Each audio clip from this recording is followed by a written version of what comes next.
went, stop it. There's no like, here's a clever little solution.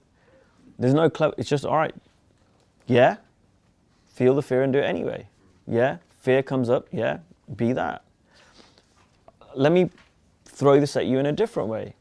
So let's rewind back to 2019.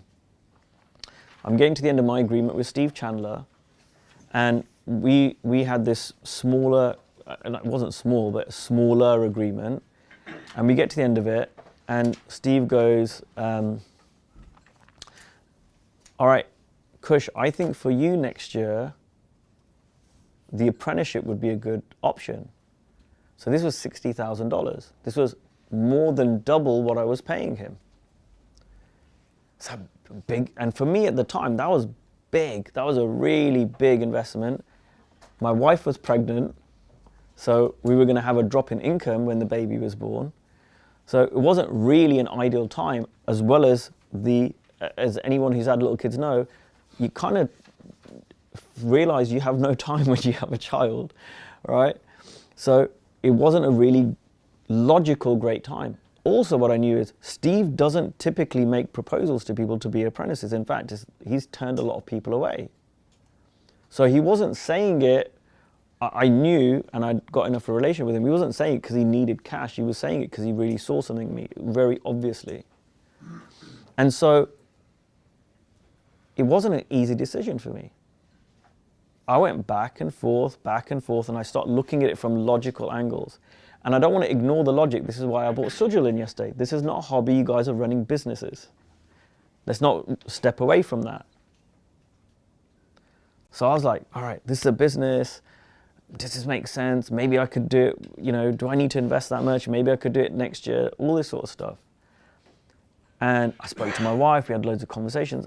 I'm really grateful to Steve for sticking in there with me and not just taking it off the table, because I really dilly-dallied, if you like. And then one day I got quiet and I asked myself, all right, where do I want to be in 10 years? Like, what could be possible for me? And I can't even remember what it was, but it was like, I'd be making this kind of money, I'd be doing this, I'd be doing that, I'd be this guy in the coaching world. And I can't even remember what that was for me at the time, but there was something. And I went, all right, what would I do now? If I was telling my story on stage in 10 years, like, hey, this is how I grew my business and did whatever, what would I tell them about now? What decision would I make now? And I went, oh my God, that's so obvious.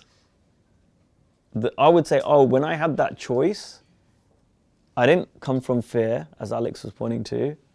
I was like, oh, I went for it. And that's what I did. And the same thing happened when just last year, where I had a thing about working with Steve Hardison for a second year.